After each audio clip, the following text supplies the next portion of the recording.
Okay, we have Bruce from Irondequoit, New York. You're on Late Night in the Midlands, Bruce. Yeah, how are you, Mike? I'm doing great. And Mr. Moore? Yes, sir. Hi, Bruce. Yeah, how are you? Very good. I just had a couple of real simple questions. We've been hearing the discussion tonight about, the local North American continent, but how vis-a-vis the North American continent is the European continent, and let's say Russia and the Mideast, how are they supposed to fare compared to our Good question. land mass here? Good question, Bruce. Once again, if you have a specific area of Europe or Asia or Africa or any place, you can do the following. You can go to Google Earth service. You have to download the program at no charge. And you can point the pointer to any place on the planet and get the altitude above sea level. And you can do that around the coast of Africa, Asia, Europe, any place. No, I didn't know that, John, and I have Google Earth. I just downloaded it a few days ago. So okay, well, it's a nice feature. It is. It is. And so there's your answer, Bruce. The Navy says, not John Moore, the Navy says 400 feet above sea level is the minimum, and that's bare minimum, to be safe near these oceans. 600 is probably a little bit better. Now, that's the cycle we're going through now, according to the Navy. There's evidence that these past cycles have been far, far worse. If you go out to these big flat-top rocks in the west, they call mesas. Yeah. A friend of mine did this, very good friend. He says, John, there's seashells on top of the mesas. Yes, on top of the mesas. On top of the mesas. And they aren't the fossils of seashells, Bruce. They are the seashells. Just laying there in the open. And which bring, traditional mainstream geology says these things happened millions of years ago. Do you think seashells laying in the open would survive for millions of years exposed to ultraviolet, rain, sandstorms, sleet? They have to be much more recent. Absolutely. Like 3,600 years ago. You're on top of it. Absolutely. Now, Mike knows approximately where my location is because I happen to know Mike. But we're in the just north of Rochester, New York. Right. Now we're probably several hundred miles from the East Coast, maybe 300 miles from That's the good. East Coast. But we're right on the shore of Lake Ontario. Well, let me tell you what the Navy says about the Great Lakes. Okay. The Navy says the Great Lakes will join together to become one Great Lake, stretching all the way to Hudson Bay, creating a new inland sea. Is right. Hey, Mike, have you got any room in South Carolina? Yeah, but I don't think we're safe here either, are we, John? No, I mean, the southern part of the Appalachians does come down into South Carolina, and I've been talking to, I do private consultations, gentlemen, with families and corporations both, and if somebody says I'm going to make my stand in the Appalachian Mountains, I respect that. I'm not, I tell them all the alternatives, and if a person chooses the Appalachian Mountains, God bless them, and if you've got a good location, family connections in the community, especially. You get out in the country, if you don't have family connections, you could live there 40 years. You will still be an outsider. Yeah, that's right. Now, you mentioned Augusta, Georgia, and, I'm pretty close there. I'm in Columbia, so... Right. Well, we happen to have some property in the family that is has no electric, has no water, but there is a substantial piece of property at about 2,300 feet. That's a good altitude, Bruce. Above sea level, and that's only 55 miles south of Rochester. Right. That's a real nice altitude. I'm talking above sea level. Mm-hmm. Right. Sure. The problem is you may want to consider developing that into your safe haven. Set up some kind of cabin there where you've got potable water, or a way to keep it warm, a way to grow food. Unless somebody lives there all the time, you can expect to be burglarized. Oh, yeah. The only security in the country is having your home with insight. all year long, keeping in mind the summer vegetation within sight of a trusted neighbor. Right. That's the only security in the country, really. Mm-hmm. Right. There is no, right. there is no other. You think there is, you're fooling yourself. Mm-hmm. So, is there any way of getting hold of one of these maps, or do you just go... My DVD, Global Warming, What the Government Isn't Telling You, I got a toll-free order line, 24/7, answered by St. Louisans, not Mary and Mumbai. That toll-free number to order Global Warming, What the Government Isn't Telling You, is 800-592... 9543. 9543. Yes, sir. And the website, you can order it right off the website, okay. thelibertyman.com. Look, John, could you repeat that just once again? The telephone number is 800-592... 9543. 9543. Yes, sir. That's for slow people like me and maybe others. Well, I don't write too fast either, especially this late at night. Okay. Well, John, it's been a pleasure listening to you. Thank you, Bruce. Good to talk to you. I'll let you guys get back to your discussion. All right. Thank you very much, Bruce. Okay. And, have a great night. Yeah. Bye-bye. Bye-bye, and thanks for listening.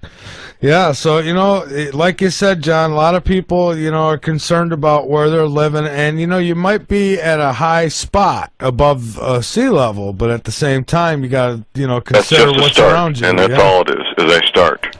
That's right, because I know where he's talking 55 miles from Rochester, you still got Buffalo, New York, not walking distance, sure, but it's there. Right. There's a lot of cities around there. So absolutely. And the city's not really that great now being policed. Imagine when it's not policed. Yeah, I'm looking here at a map right now of New York. It's a big, beautiful state, but there's way too many people to suit me. Yeah. I like where you are. I think that's it sounds best. I know some people who have gotten a safe haven going in Montana, and it's a really great idea. I've always questioned whether if Planet X comes by, not if, but when it comes by and it shakes this planet around, is that going to set off Yellowstone? And if it does, Yellowstone's at risk. Anybody who doesn't think Yellowstone's at risk is living a fantasy. It's been actually hasn't it had lava coming out of it?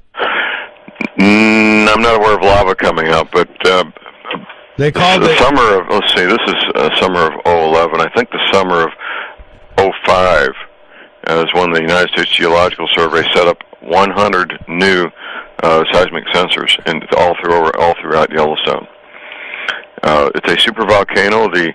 Basically, most of the entire park and parts outside the park is part of the caldera. It's a flat caldera. Mm-hmm. That's the nature of supervolcanoes. They have flat calderas as opposed to those classic cone-shaped calderas. Right. And yes, it's very much at risk. And I'm probably 800 to 900 miles from the Yellowstone area, and even here, where I am in the Ozarks, we would feel the effects of it. The volcanists that study these things, they say a minimum 600-mile radius, mostly north, south, and east. Prevailing winds go north, south, and east, not so much west. So now, if Yellowstone did go off, that would really affect the entire planet, wouldn't it? It would. It would create 1 or 2 years of no summer. Ooh. Affect the growing seasons worldwide, affect international airline traffic, put ash down anywhere from 10 or 12 feet deep around Montana to 6 inches to a foot deep in northwest Missouri, It would, by itself, it could bring the economy of the United States to its knees by wiping out the grain belt and all the other things I just mentioned. Mm-hmm. Well, I'm thinking about it going off, once Planet X comes and starts causing all its destruction, which in my opinion, I think it already has. You look at the earthquakes that have been happening. Right. Well, let's talk about that a little bit.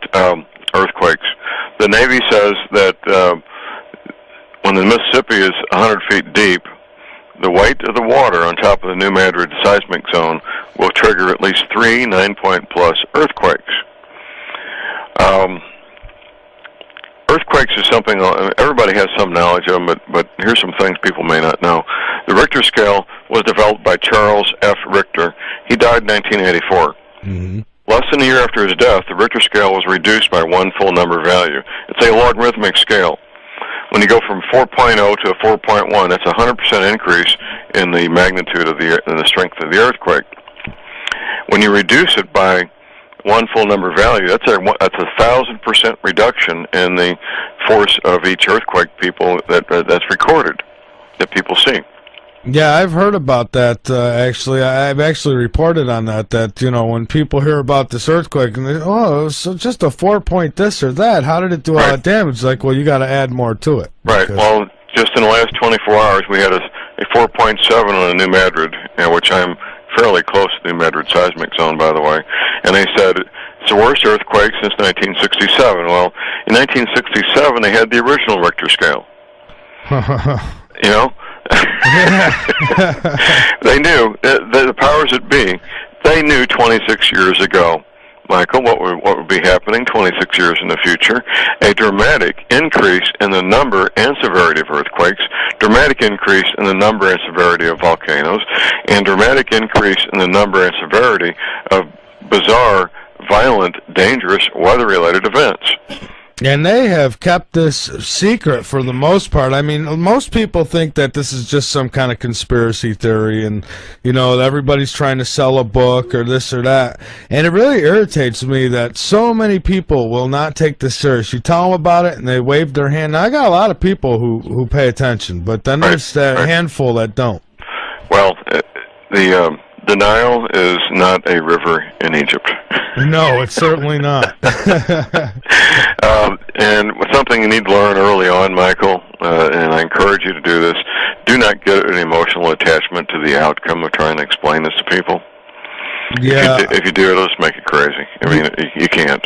It cannot will. have an emotional attachment to trying to wake people up. No, and you know, I have people all the time say, you talk about this and you laugh and this and that. It's, what are you going to do? I mean, I'm not going to crawl in a corner and cry. There's nothing I can do about it. It's going to happen. All I could do is try to be prepared and have the ones that I love prepared. And that's about it.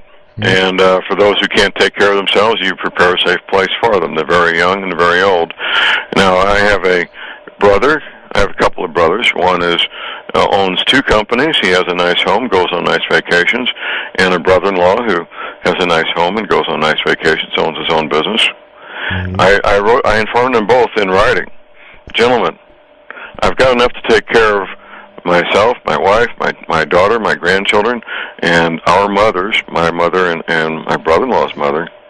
If you show up without a 2-year supply of food, you're going to put in jeopardy everything I've put together. Mm-hmm. And I'm not going to do that. I'm not going to allow you to jeopardize everything I've done to take care of those who can't take care of themselves. Well put. And this will happen. I mean, if you have relatives or co-workers or friends that know you've set up a safe haven and you've got food and potable water and a garden and all this stuff, they're going to show up.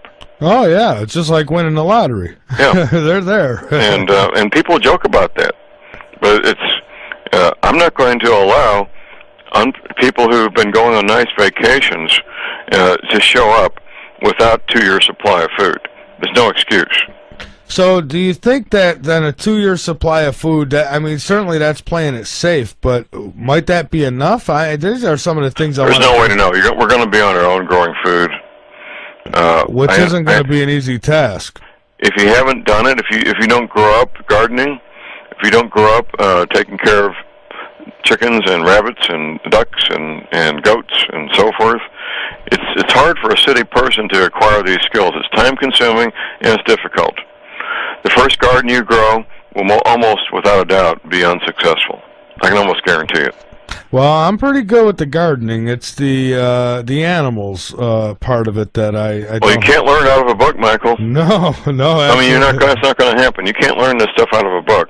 Books are helpful, but you need to get animals and start taking care of them or help somebody else that already has them. That's the only way you're going to learn, really. Right. Now, as I said, I know a woman who's gotten a safe haven going there in Montana, but again, it's that Yellowstone that concerns me. But it is a nice spot. She's in a great place if that thing don't go off.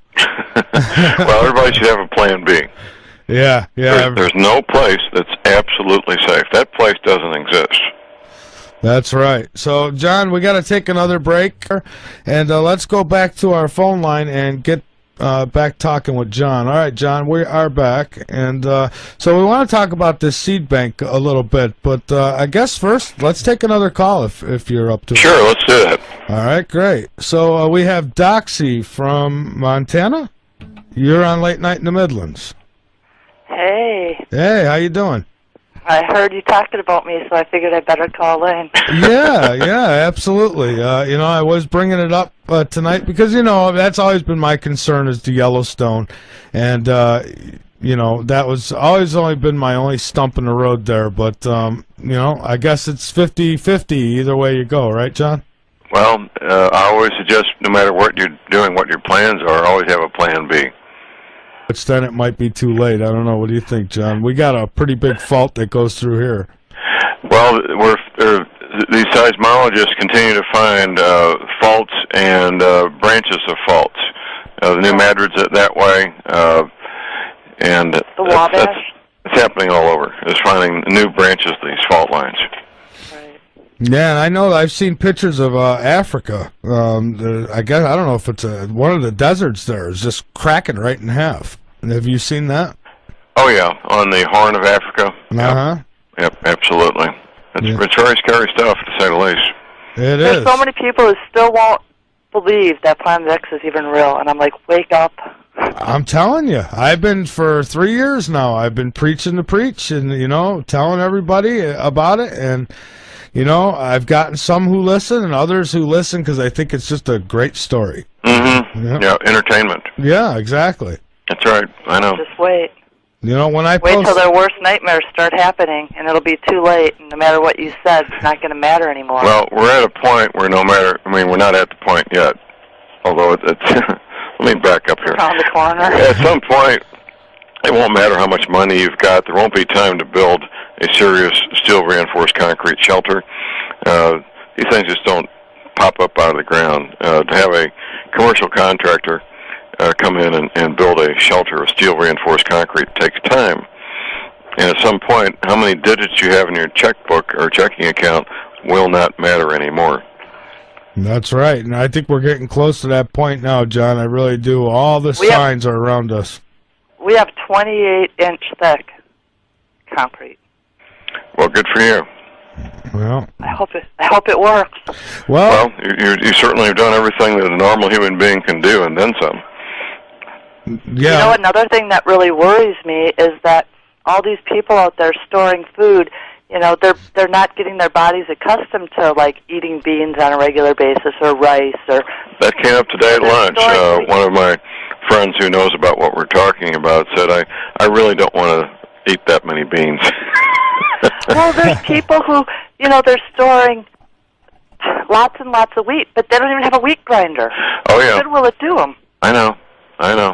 That's the part that frustrates me. I'm trying to teach all these people how to grind wheat and how to do things and try to eat the food so that their bodies are ready for it, or they're just going to get sick and die even if they store the food. Right, or be really miserable if they don't die. And Doxy, when I do come, I do not want to be in charge of having to slaughter animals. I'll that's the one job that you won't want me doing because, it'll look like soup when I'm done. Will you milk the goat? Oh, I'll milk the goats. I just don't want I've been making cheese on a regular basis. We've been grinding wheat for the last 2 weeks making bread. So I'm trying to teach everybody how to make bread. People don't even have a clue. It's all the common things. The common skills that used to be common in this country 60, 70 years ago have almost evaporated. Yeah, everybody's used to going and buying it from the store now, and one day you're not going to be able to do that. And there's going to be a lot of people are going to die just because of their... Hello?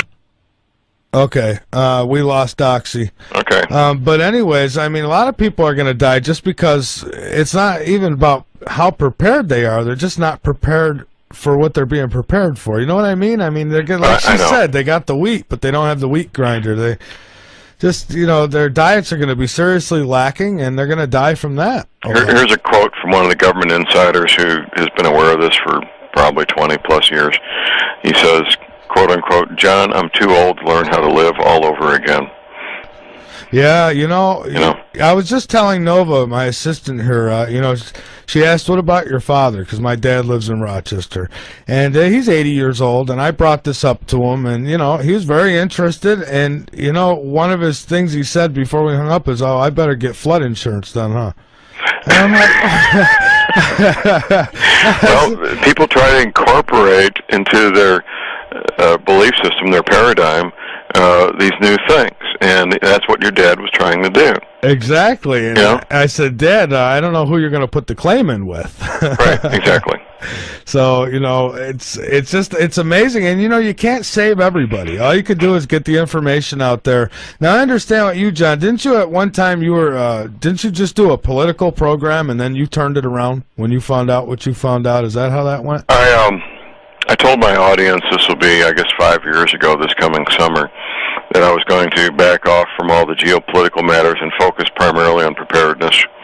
There are a lot of fine radio talk show hosts that spend most of their time talking about geopolitical matters, and God bless them, let them do that, and I'll focus primarily on preparedness.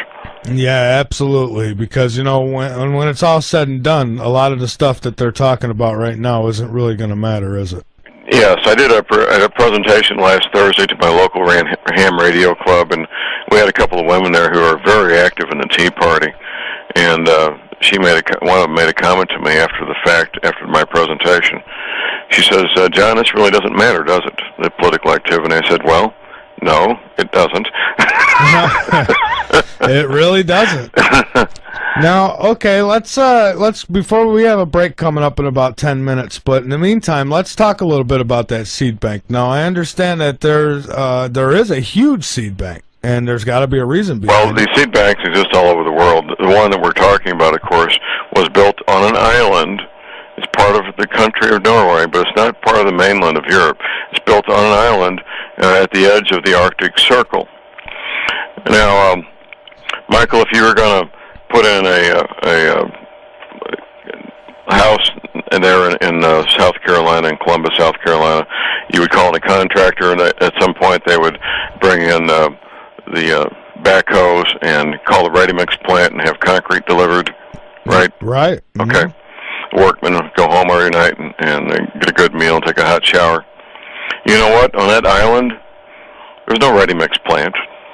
There's no motel for the workers to go home at night. There's nothing. And despite going into an island at the edge of the Arctic Circle with no ready-mix plant, no motel, no restaurants, no roads, they built this thing in about 6 months. Wow. Oh, wow is right, which means they had to bring in and build their own ready-mix plant on site. They had to provide food, shelter, housing, hot showers for the workers that were working there, probably working at least 2 shifts a day, maybe 3 shifts a day, 7 days a week. You may as well work 7 days a week. What else are you going to do on an island at the edge of the Arctic Circle, right? That's right. Which translates into probably, I'm going to guess, $300 to $400 a square foot to build this thing. When you have to bring in everything, as opposed to calling up the ready-mix plant and have workers that drive to work. Right. You're looking at incredible expense, partly funded, by the way, by Bill Gates.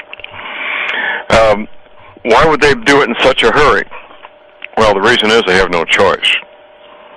They have no choice. They had to get this thing done so they could begin stocking it with the heritage seeds of the world. No genetically modified seeds, thank you very much. Yeah. The heritage garden seeds of the world are being stored there in a very safe location. It's about the safest place they could find, on an island at the edge of the Arctic Circle. And again, there's no guarantees. No guarantees, and there are multiple seed banks. That's one that's received a lot of notoriety in the last 3 or 4 years, but there's no guarantees. That's why they do have multiple seed banks. Most countries, even fairly small countries like Zimbabwe, will maintain a seed bank It's not a terribly expensive thing to do, and it's a good thing to do. Yeah, it is a good thing to do, and by having multiples, obviously they feel maybe a few of them will get knocked out, but they expect at least one of them to survive. Right, and that's part of what they've been doing now since 1979 with the continuity of government contingency planning, is building multiple shelters all over the country, not just Denver, not just Atlanta or Augusta, but multiple shelters all over the country, and dispersing their resources and their people so that if they lose one, they won't lose everything. That's right. And, last time you were on, you spoke of many Google searches that people can do to actually see this information. I did, and this is what we call secondary information. And here's some of the simple Google searches. Okay. CIA and the word Denver. NSA, no such agency, National Security Agency. NSA and the word Denver.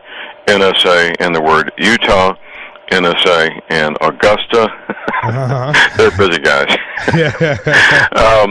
Now, it was announced in the fall of 2009 that NSA was building a computer data center 20 miles south of Salt Lake City in the desert. I've been 20 miles south of Salt Lake City in the desert. It really is the desert. Mm-hmm. And that's to replace the 20 acres of Cray mainframe computers underground at Fort Meade, Maryland, just outside Baltimore. I see. Oh, yes. There was a film, a Hollywood film, with a couple of well-known actors, Enemy of the State, Gene Hackman, Will Smith, and Gene Hackman. There's a quote in that movie where they talk about 20 acres of Cray mainframe computers underground at Fort Meade, Maryland. Now, that's amazing. Now, the reason they say they're moving these computers, this computer data center, is, quote unquote, we can't get enough electricity in Maryland. No, well, yeah, wow, that's the best they can come up with? That's it. I mean, even I know. I mean, I'm sitting here 45 minutes from the nearest red, yellow, and green traffic signal. Even I know that they sell electricity back and forth across this country very freely. So apparently we could put a man on the moon, but we can't get enough electricity to power up computers in Maryland. Right. Wow. That's right. There's another Google search, EPA and the word libraries, plural, EPA libraries. 4 years ago, the EPA announced publicly they were shutting down all three of their libraries. The publicly stated reason was cost savings. Mm-hmm. Now, Michael, if you file a grievance against your employer, it's kind of like suing your boss, isn't it? Sure is. Okay. The scientists at the EPA, God bless them, they filed grievances against their employer. They sued their boss, saying, gentlemen, you've cut us off from what we need. Those contents of those three libraries is the largest English language collection of scientific articles, journals, books on the matters that these men and women need to keep us safe. You've cut us off from what we need to keep America safe. The EPA said we did this as cost savings measure. The one agency in the government that's mostly honest most of the time is the Government Accountability Office, the GAO. They came back and said, no, gentlemen, it costs more to shut down these three libraries than to keep them open. Yeah. So that's obviously a fabrication. The real reason, in my opinion, is they're moving that collection of material someplace safe. Yeah, as well the Vatican.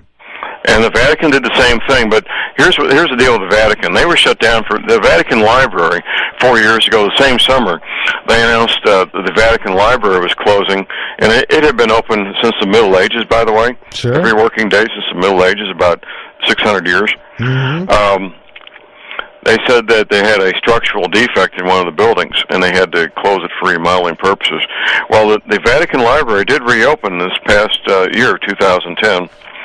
I believe what happened was they had teams of archivists, professional archivists, come in and copy everything that they wanted to preserve, something they could not do while researchers were working and observing what was going on. Makes a lot of sense. And so they copied everything, probably in different formats. I don't know what all they did, obviously, and then the Vatican Library is the largest collection of ancient manuscripts on the planet. Very likely they have the valuable contents of the ancient library from Alexandria, Egypt, and it's a priceless collection. You could not put a dollar amount on what that collection is worth. Especially now. Absolutely. So, okay, so we got the libraries moving. We've got military outfits that have actually moved their operations to Denver. Right. CIA, I mean, they've moved their operations to Denver. Is that correct? Right, and here's another library, the City Library in Birmingham, England. If you put Birmingham Library or in the Google, I think that'll come up. It's a beautiful round structure, about 4 or 5 stories tall, a collection of more than 1 million books. They say they're closing the library for remodeling purposes. Does it sound like a theme? It sure does. So they had to find a place to put 1 million books. Did they rent vacant warehouses in Birmingham? No. They moved the books to a mine. Oh, my goodness. And you know what's funny is the average person will find nothing wrong with that. They'll say, oh, yeah, it's just coincidence. I don't believe in coincidence. No, hardly. Well, John, we've got to take another break here, and then we're going to come back. When I come back, I want to talk a little more about some of the things people can look into to verify. Okay, let's do that. All right, great. So we'll be back in a moment. I'm Michael Vera. This is Late Night in the Midlands. My guest is John Moore, and this is Late Night in the Midlands. And I told you, I have these guests on about Planet X to pretty much back up what I've been telling you, and to warn you, to give you that option at least to be prepared. Something the government's not going to do. They're not going to tell you, hey guys, this is coming in this time frame, so you might want to get ready. They're not going to do that. They're not going to do that. And when you do see it in the sky, they're going to give you some lame excuse, as we've talked about. So that's why I do this. I don't do this to scare anybody. I'm not scaremongering. It's not propaganda like Rusty Rod says. It's really not. It's true, in my opinion, and if this don't say, I don't know, if time goes by and this don't happen, I'll publicly apologize to everybody, but I honestly believe that this is true, that it's happening. All the signs point towards it. You got, just Google sky blacking out the area where it's supposed to be. That tells you something right there. What are they hiding? What are they hiding? So that's what we're going to find out tonight. I already know, but some of you obviously don't. So that's why we're here tonight. Right, John? Absolutely. Okay, so what are some of the other things that people can do to, because there's going to be it's going to take everything just short of a hammer to the head before they actually acknowledge this and say, okay, it might be true. So, what is the question again, Michael? Well, the question would be what are some of the other things that people can do to confirm this? If what we've said already. Well, here's a massive thing that we haven't even talked about at all. That's on my new disc number 2, Global Warming: What the Government Isn't Telling You. The Gulf Stream. Here we go. The second most important story of the past 2,000 years, the most important story obviously being the birth of our Lord Jesus. The second most important story is the following. The Gulf Stream has stopped. Now, first of all, an explanation of what the Gulf Stream is. It's warm water coming up from the Gulf of Mexico and the Caribbean, up the east coast of the United States, gets to about Cape Hatteras, North Carolina, and starts going east, which it's done for many, many centuries. We don't know how many centuries. The Gulf Stream was given the name Gulf Stream by Benjamin Franklin about 200 years ago. It has many other names. The scientists call it the North Atlantic Thermohaline Conveyor. These ocean currents, of course, are all connected worldwide and all loop around and connect up with each other. The Gulf Stream, as of June 12th last year, stopped.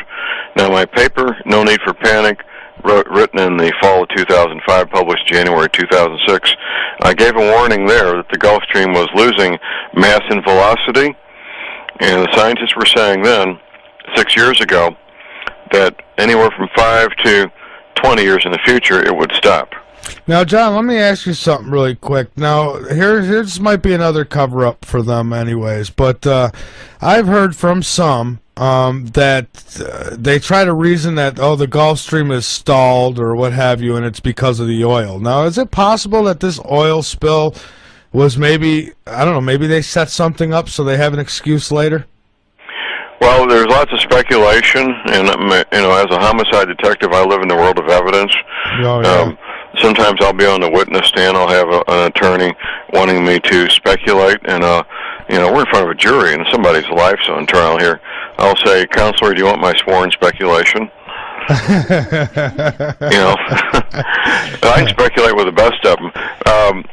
Let's stay in the world of evidence for a while, then we can speculate. The Gulf Stream, the engine that drove the Gulf Stream was the salinity, the salt content of the ocean. Mm-hmm. That for the past 20 plus years has been dramatically decreased each year because of melting freshwater ice in Greenland, melting freshwater ice in the Antarctic. The melting ice in the North Pole is floating seawater, so it doesn't change either the salinity or the ocean level, either one. Now, they knew, they being the oceanographers, they knew the Gulf Stream was losing mass, losing velocity, and it was becoming a very, very weak and very much at risk phenomenon. Fast forward to, and they knew that years ago, and I wrote about it in 2006. Fast forward to the spring of 2010, and we've got the British petroleum oil spill. There was a university-level experiment. It's been repeated a number of times. We know this is true. They take an 8 by 8 foot tank, about 100 feet long, clear plexiglass or glass, fill it with fairly cold water, maybe 50-degree water, salt water. And at one end, you inject fairly warm, maybe 75 or 80-degree temperature salt water at one end. It will move through there, forming a thermal barrier, move from one end to the other, uninterrupted, until you put oil in the mix. Mm-hmm. When you put oil in the mix, it breaks down the thermal barrier between the cold water and warm water. It all starts mixing up, and the stream stops. Oh, okay. According to Dr. Zangari, I'll explain who Dr. Zangari is in a moment. That's what happened in June 12th of 2010. The British petroleum oil spill broke a very fragile, very much at risk Gulf Stream, is what it did. There's something in the Gulf of Mexico called the Gulf Loop Current, which loops around and used to come out between Florida and Cuba and join with the rest of the Gulf Stream going north on the east side of Florida. Right. That's what broke on June 12th. Now, I was put in touch with Dr. Zangari the middle of July this past year, 2010. Dr. Zangari it's Luigiani Zangari. He's a PhD scientist in Italy. He works with other scientists in Europe and North America exclusively on the Gulf Stream. That's all these men and women do. And when we first got in touch with him, he said he thought the Gulf Stream may have stopped. He had not yet confirmed it. They did more calculations, more research on the data, and he confirmed before the end of July that, in fact, on June 12th, the Gulf Stream had stopped. Oh, okay. Now, that summer of 2010, in Russia, they had the worst summer in 1,000 years. They've got weather records in Russia going back to the year 1010. This current winter, the scientists say they're having the worst winter in Moscow in 1,000 years. The worst winter in Norway since 1788. The worst winter in the United Kingdom, England, Ireland, Scotland, in more than 200 years.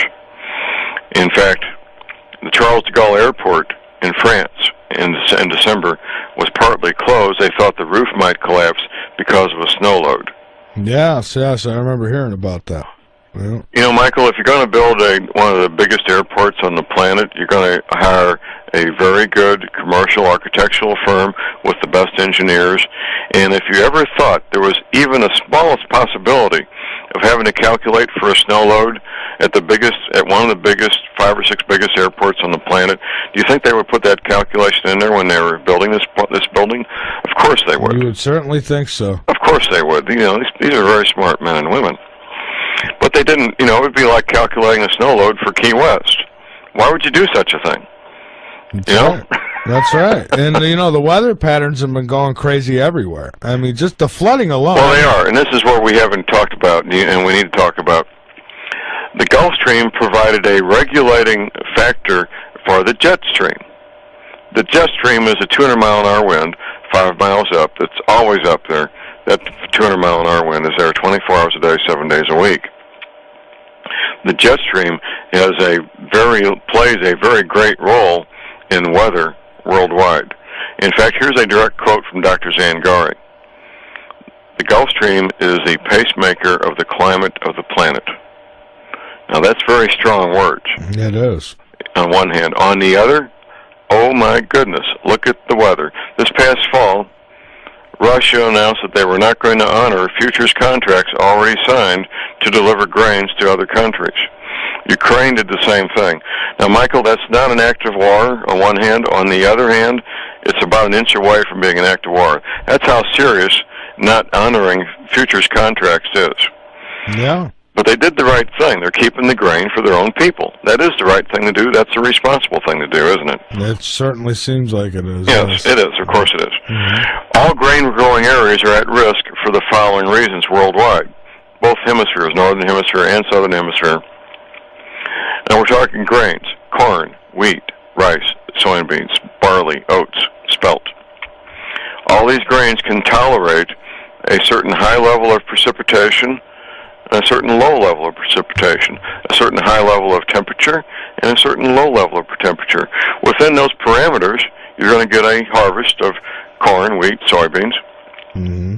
Once you get too high of either precipitation or temperature, once you get too low of precipitation or temperature, you'll start losing a percentage of your harvest to the point where diesel fuel costs more than you're going to get a harvest. So they don't even bother harvesting anymore. You lost your harvest. That's right. And that's what's happening. We're losing percentage of harvest all over the planet.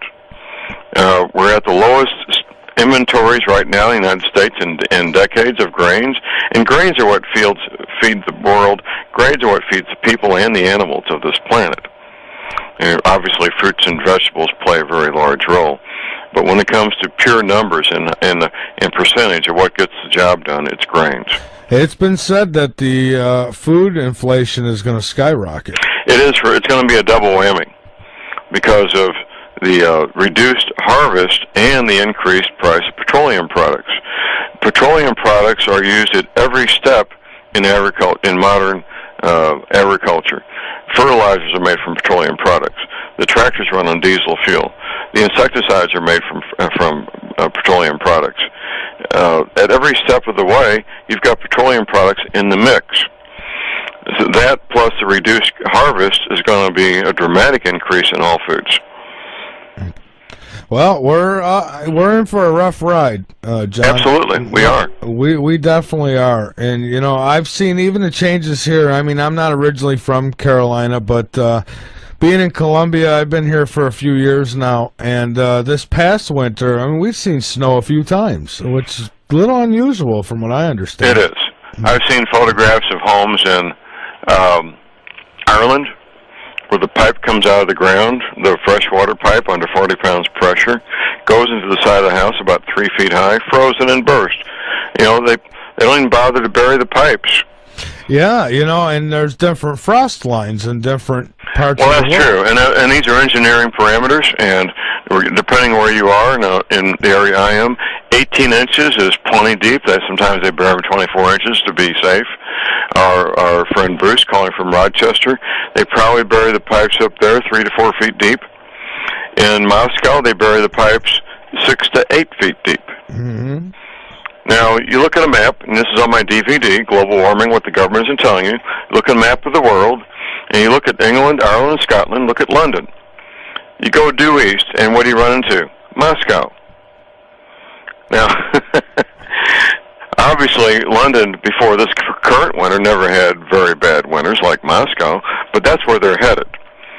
And one or two things is about to happen here, Michael. Mm-hmm. Either we're at the beginning of a mini ice age, which could last 8, 10, or 12, 15 years, or we're at the beginning of a full-blown ice age, which will go on for maybe centuries.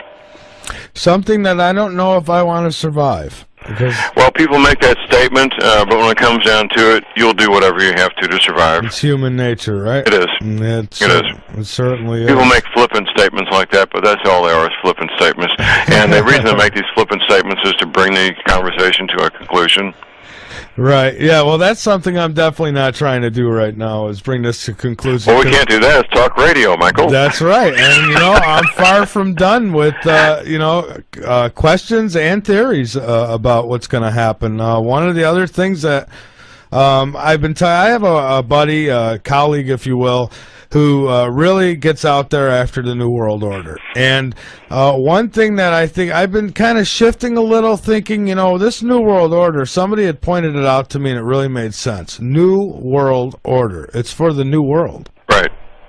Exactly. And, Jesse Ventura and Alex Jones exposed all these massive graves, these caskets, if you will. Right. I mean, Plastic caskets. yeah, and I'm thinking now it makes sense what those are for, and maybe the FEMA camps. This is for the people the refugees who come, after it's, I guess, over. Right. Maybe, right? Right. Well, they aren't necessarily building these camps because they're mean old monsters, these New World Order people. They may be simply building them because they're going to need them. That's one of the things I think about, but, and that's something else I'm wondering. Now, when it does say 2 years after, and they're got to eventually get out there and try to do some kind of cleanup or organization, right?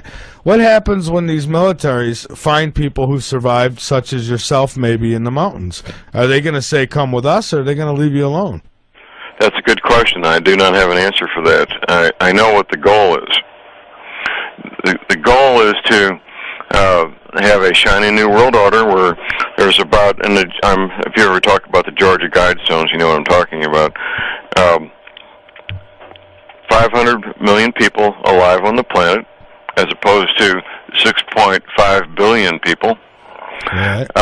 And basically two classifications, very similar to the feudal times, where there's a small group of people who own and run most everything, and everybody else is a numbered and chipped worker slave.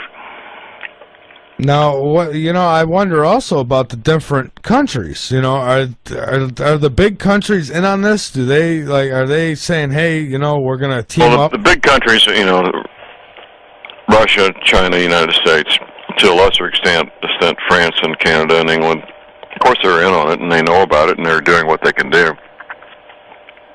They fully intend to still be countries. I think they may just have a one-world government. That's certainly is part of the picture. Not that it would matter much. Government will extend as far as the barbed wire goes, and there will be no government. Government after these events will be, if there's any government at all, will be at the town level and county level for most people most of the time, going back to the way it was before World War II.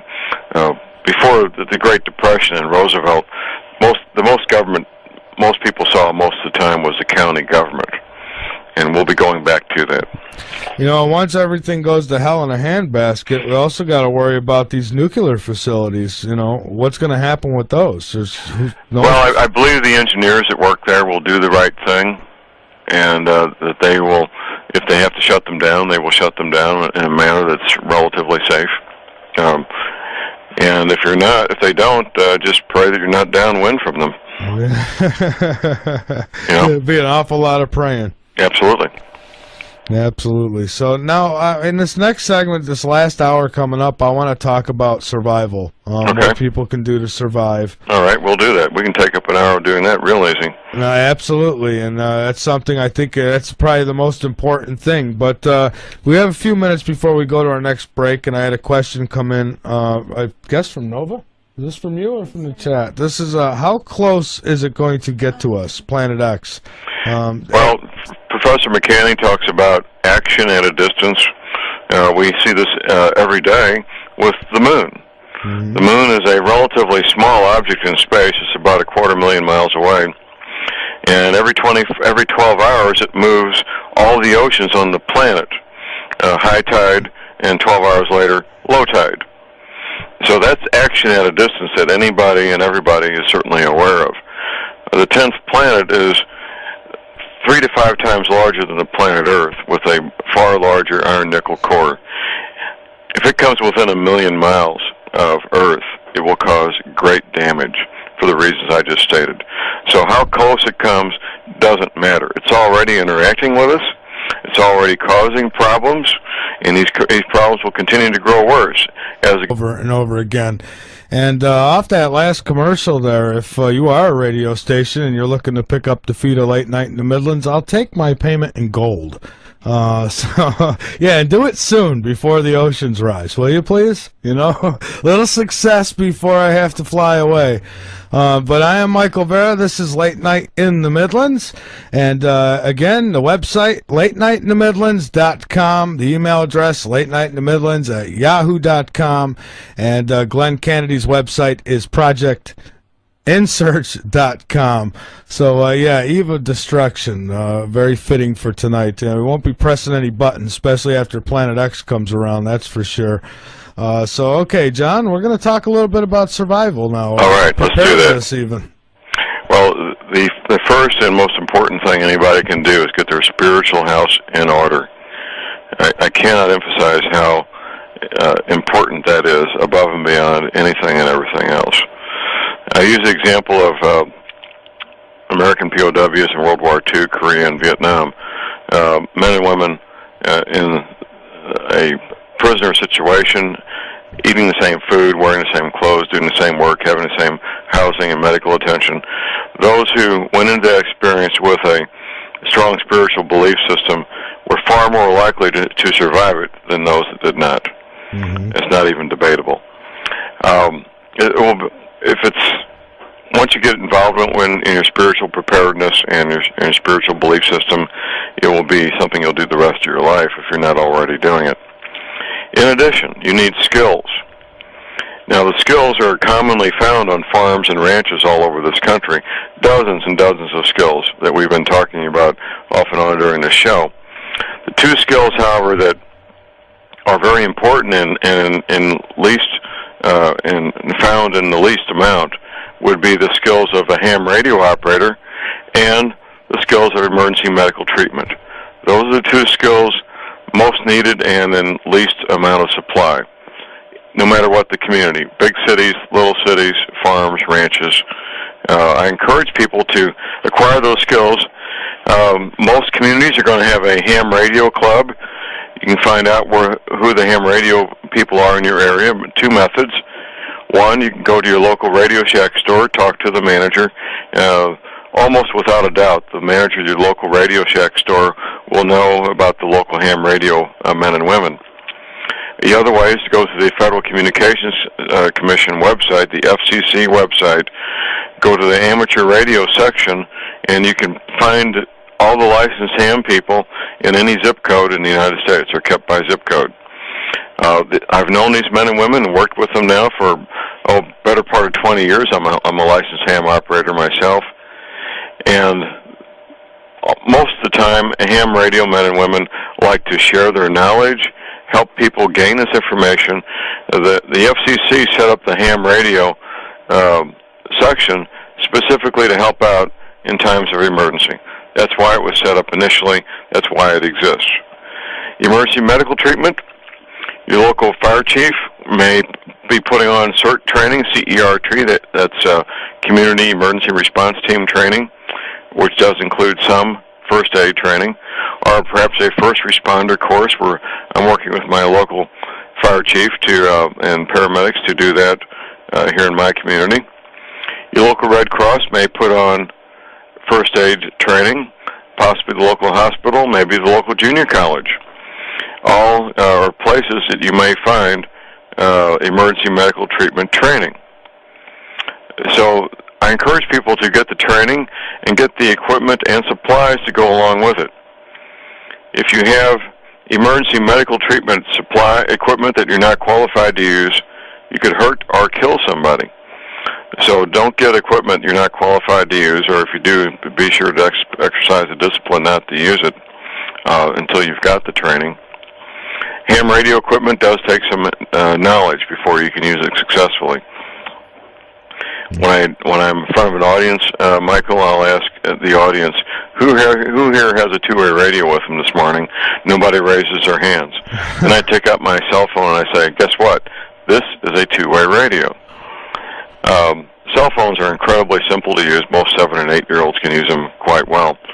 But ham radio equipment does take some knowledge and some skill before you can use them successfully. That's right. And cell phones, for that matter, they're probably not going to be usable, are they? Well, all it takes for cell phones not to be usable is what's called system overload. And too many people want to make a phone call. In fact, in most metropolitan areas, around 3 o'clock or 3:30, all the kids get out of school. You can't make a phone call on a landline. I mean, seriously, system overload affects landlines as well as cell phones. So that's very true also. In addition, the government can shut down all the cell phone users except themselves. They have that capability to shut down all cell phone usage except their own, if they choose to. Well, it's just a flick of a switch for satellites, wouldn't it? Isn't it the satellites? Well, they have at the central switching stations is where it's done, right? And they can do that, and if they need to, they'll do it, and make sure the system overload doesn't affect them. Well, absolutely. Yeah. Of course, you need electricity to make cell phones work at all, and that's at risk for a variety of reasons: coronal mass ejections and power grids going down and so forth. Right. And now there's going to be quite a bit of debris that I would think is going to be pulled in with Planet X, correct? I mean, Planet X travels in a debris field 250,000 miles wide on either side of it. So we're going to get nailed by all kinds of stuff. Oh yes, rocks the size of basketballs, rocks the size of pickup trucks, rocks the size of Rhode Island. And the more you get into this, I found, when I was a kid, we went on a family vacation. I saw a meteor crater out west. It's about a mile wide, about a half mile deep. I found out there's a crater here in my county that's 12 miles wide that they didn't know even existed till they had satellite imaging. Wow. And there's a string of these craters across the United States that go, I don't know if anybody knows how long they've been there, but they're basically in a straight line. Meteor crater out, I think, is it Arizona meteor crater? Or New Mexico. Anyway, there's a straight line these things across the United States where they most likely all hit at about the same time. And they've obviously all been there long enough where people aren't talking about them. Well, they're so big, a crater 12 miles across, you can't tell it's a crater until you're up in a satellite. Yeah, exactly. It's that big. Okay, so then that leads me to worry about even being on the mountain. So if you get away from the ocean, you still have to worry about. Well, I wondered for a while when I started learning about this, why the powers that be so preoccupied with getting underground. Mm-hmm. There's two reasons: these rocks coming at us and the coronal mass ejections. Coronal mass ejections will make the surface of of course, it's only half the planet that hits it. For about an hour to an hour and a half, the part of the planet's being hit by the coronal mass ejection will be about 140 degrees. Ooh. Ooh is right now. It's a little hot. I routinely sit in the sauna at 150 degrees because of the health benefits, and I can tolerate that. But people who are at risk, who have health conditions, the very young, the very old, people with very low blood pressure, this will just flat kill them. Sure. Absolutely. And it'll wipe out all grass plants like corn and wheat, for example. A coronal mass ejection is quite an event if it gets as bad as it could be. And I have a feeling it will. If this thing is triple the size of Earth, and it's going to be coming in between the sun and the Earth, then I have a feeling we're going to get quite a hit from this thing. Absolutely. The odds are in favor of that. The government is preparing for this. They're not prepared for a worst-case scenario, but they're prepared for a very bad scenario. Now, and again, back to the satellites. They're all going to be wiped out, aren't they? Pretty much. Mm-hmm. Pretty much. It's the military satellites will be the most resistant between the rocks flying and hitting them and the coronal mass ejections. It's hard to say how many, if any, will survive it. Okay, so now what are some of the things that people should be doing, even if they have their safe haven? I mean, what about medical supplies such as antibiotics and stuff? How do you get your hands on that? Okay, well, farm supply stores will sell antibiotics over the counter with no prescription. You can buy them by the pound, and that's a pretty good thing. It's the same antibiotics from the same companies, come off the same production line as the ones that human beings consume. They're just packaged differently.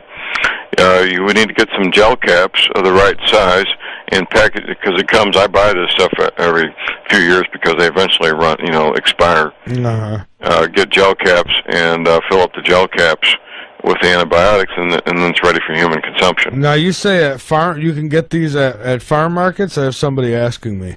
Farm supply stores. Farm supply stores. Where the ranchers and farmers go to get their supplies for their cattle and horses. Oh, okay. So then you really, I mean, you could probably find out the proper dosage to put in these capsules. Probably that information is probably available right on the internet, huh? Well, if you need a 250 milligram gel cap of antibiotics, you get a 250 milligram gel cap and fill it up. The smart thing to do would be to weigh it so that you get the right milligrams of dosage. Taking too large a dose of antibiotics will cause harm to your gut. Of course, even low levels do it. There's good bacteria in your intestines that the antibiotics will kill. In fact, we encourage people. My wife's a chiropractor. People who've taken a course of antibiotics to consume yogurt and other things that will rebuild the good bacteria that's in your gut, that's in your intestines, which is kind of a rabbit trail. But some people are very much at risk. People that take thyroid medication, for example. Mm-hmm. There's an epidemic of thyroid cancer and thyroid-related problems where people have part or all their thyroid removed, and they cannot live. They will die without their thyroid medication. There are ways to get thyroid from animals, like monkeys, for example. Mm-hmm. And I don't have the research material here in front of me, but people need to be looking at alternatives for prescription medications if they need these things to stay alive. That's right, and they should probably make their dentist appointments now. And oh yes, not having access to modern dentistry will not be fun. No, it'd be very dangerous at that. Believe me, I've had infected tooth before, and tried to pull it myself once, and I'll tell you, my face blew up like a balloon. Oh, I bet. Uh-huh. Absolutely. Yeah, I have a couple of one or two capped teeth, and one of them came off on a weekend, and I used super glue to put it back on. Really? My dentist still kids me about that. Yeah. Yeah, dentistry, that's definitely something that's important, because if you have an infected tooth and, we get into this Planet X thing and there's nobody's going to be able to take care of it for you, that can kill you. Absolutely. I'm working with my local mayor, chief of police, fire chief to make sure that we do have a dentist that's on the premises in our little community. That's a very, very important thing. That is important, and how many of these communities do you think are actually set up now? How many people, It's a small percentage that have done it right, really. Yeah, well. It's a small percentage. And I encourage people, a lot of people, they think, well, my wife and I, we're going to get our 40 acres and we're going to have an island of refuge.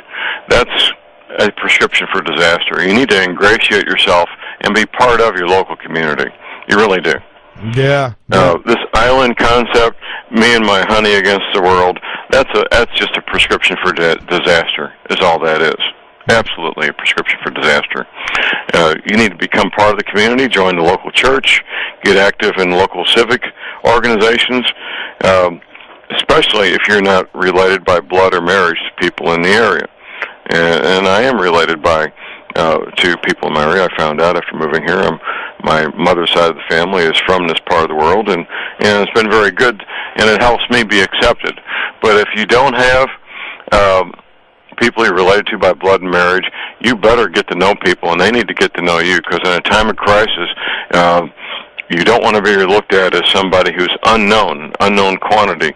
Can we trust this person? What's this person like?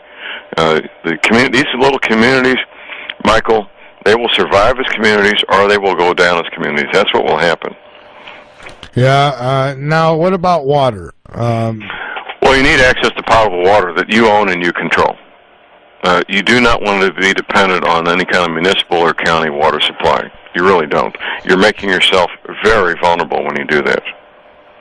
And the bottom line is you need a well or a spring or a lake or a pond or a creek or something where, obviously, if it's open water, you need to be able to filter it before you can consume it. Now, do you have any specific filtering systems that you recommend? Well, I offer the Berkey system at my website. They've been around for about a century, so they've pretty much got it down. They know what they're doing, the Berkey filters. For in the field, I don't sell them, but I like the Katahdin. They're made in Europe. They're mil-spec, and they're very compact, and they do an excellent job of filtering water out in the bush with a very compact. Basically, the little Katahdin mini ceramic is about as big as 2 packs of cigarettes, and will filter hundreds of gallons of water. Okay, and now, I mean, again, people got to realize that they're not going to have electricity, so they're not going to be able to just store stuff in the refrigerator. So they're going to want to, if they don't know how now, they're going to want to know how to can and so on, aren't they? Those are some of the skills still commonly found in farms and ranches. Mm-hmm. Raising food, preserving food with canning and dehydration and drying, and salt. You can preserve meat by drying it, making a jerky, and using salt. There's lots and lots of skills, and I'll recommend a couple of books that cover those skills. Okay. Dare to Prepare by Holly Deo is an excellent one. Another one I have here at hand is Making the Best of Basics by James Stevens with a V. James Stevens. It's been around for about 20 years. He keeps adding to it and making it bigger. But you need to practice these skills. These are things that can't be learned by reading a book. The book will get you started and help you figure out what you need to do, but you need to practice the skills and learn the skills by doing them. That's right. So we got another break coming up here in a minute, and then I'd like to talk a little further about anything that we haven't covered as far as survival.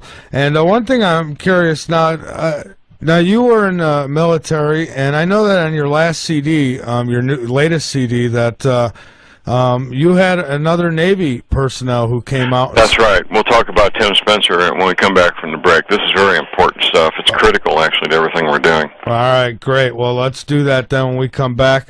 So just hang on, John, and we've got another half hour to go here on Late Night in the Midlands. I'm Michael Vera. This is Late Night in the Midlands. John Moore is my guest, and I'm hoping we'll be able to get him on again before it's too late, but we'll see. I don't know. He's definitely contributed to this show, coming on several times and trying to warn and spread the word and prepare everybody who listens to this show. So I definitely appreciate that, and I know a lot of you do. And for the ones who are sitting back right now laughing about this whole thing, well, all I can say is you got a great sense of humor. I'm Michael Vera. Okay, John. Okay, Mr. Tim Spencer. Yes. As you know, I'm a homicide detective. We were having a fundraiser for a client of mine charged with homicide, and it was sponsored by the Western Cherokee Nation, and there's a gentleman walking around with a very official ID badge that said Director of Preparedness, Western Cherokee Nation. So I introduced myself as Tim Spencer, and my DVD had just been come out, the first disc had just come out, and I get him a copy. He watches it. He gets back with me a week later. He says, "John, I've seen this map before." I said, "Really?" He says, "Yeah. I was working in New Orleans. I was in the Navy Submarine Corps doing classified work, and I saw your map." Well, we got together and talked. We've since become very good friends. And Tim has done what no other Navy veteran has agreed to do. He's gone public with me My interview with him appears on disc number 2 of Global Warming, What the Government Isn't Telling You. And he talks about the map that he saw while he was in New Orleans. And we chat for a while. And his wife is my friend also. And the three of us were having lunch about 2 years ago this spring. And as we're having lunch, he says, "John, Tim and I are from Central Florida. We like fresh seafood." Mm-hmm. She says, "I don't like snow. I don't like ice. I don't even like Missouri. We're here because of that map." And when Tim retired from the Navy, he moved his family to the Arkansas, Missouri Ozarks because of the map. And he's gone public. The interview is on my DVD. It's very powerful stuff, isn't it? It certainly is, John. It is. I'll tell you, the second CD, the first one was good enough. The second one really knocked it home. Well, I needed to do that. I put these DVDs together just like I was doing a trial notebook for a homicide. I know how to put evidence together in a logical, progressive format so that it makes sense and people will understand it. And the lawyers who watch this, they recognize trial preparation when they see it because they do it themselves. That's what I did here, Michael. I was doing trial preparation, and the people watching the DVD, they're the jury. And my job is to convince the jury and bring the evidence to the table, as we say in my business, clear and convincing evidence. And I bring an overwhelming amount of clear and convincing evidence to the point where... And the research that you've presented, the evidence that you've presented to me has woke me up better than anybody's. Honestly, it has. Well, if you're going to stack me up against Jason Rand and some of these others, that's a pretty extreme compliment there, Michael. Well, it's true. You know, Dr. Rand, I love the guy. I've had him on this show several times. He's a great guy to talk to and interview. He does seem to think the timeline. I'm just not with the timeline so much. He thinks it's going to be 50 years down the line before this happens. Well, funny you should mention that. I do encourage people to watch Al Gore's film, An Inconvenient Truth. Mm-hmm. Al Gore states in that film that the middle of the century, which would be 2050, is when things are going to get bad. Now, that's what NASA says. That's all the more you shouldn't believe it. Well, never a straight answer, right? Right. You know, if these events were going to happen in the middle of the century, why would they move all these CIA people who will be retired and no longer in the system now? You know? Exactly.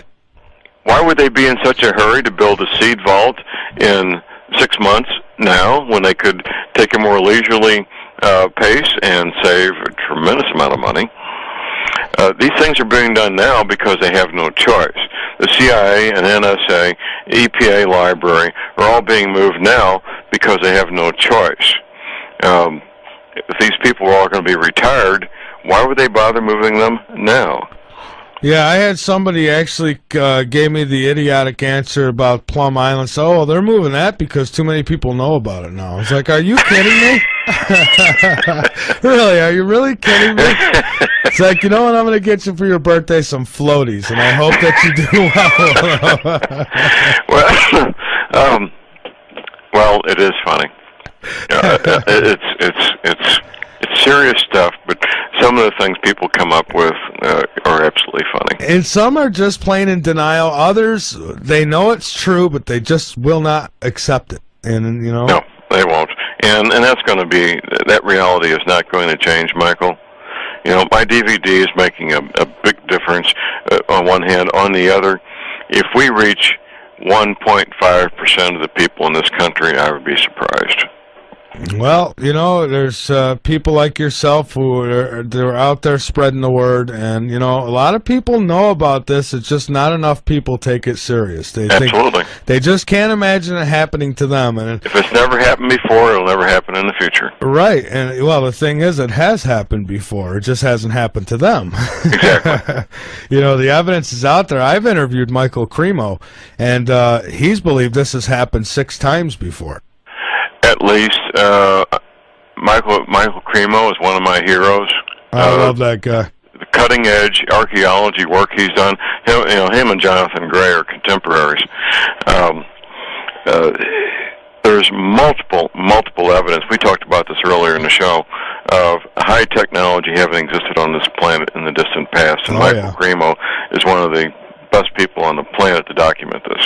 He sure is. I mean, it's just the work that he's done is incredible, and if nothing else, I'm glad that I had an opportunity to do this show just because of all the great minds that I've been able to pick through, even your own, sir, and you know, and I actually have Jesse Ventura coming up on the show next month on August. Yeah, I want to get Jesse on my show also. You know, when he started this series of programs, I thought, oh, it's going to be a bunch of fluff. It won't amount to anything. Yeah, well, it did. It did. I mean, God bless Jesse Ventura. The man has no fear, and they were not fluff at all. He really got into some hard topics and hit them hard.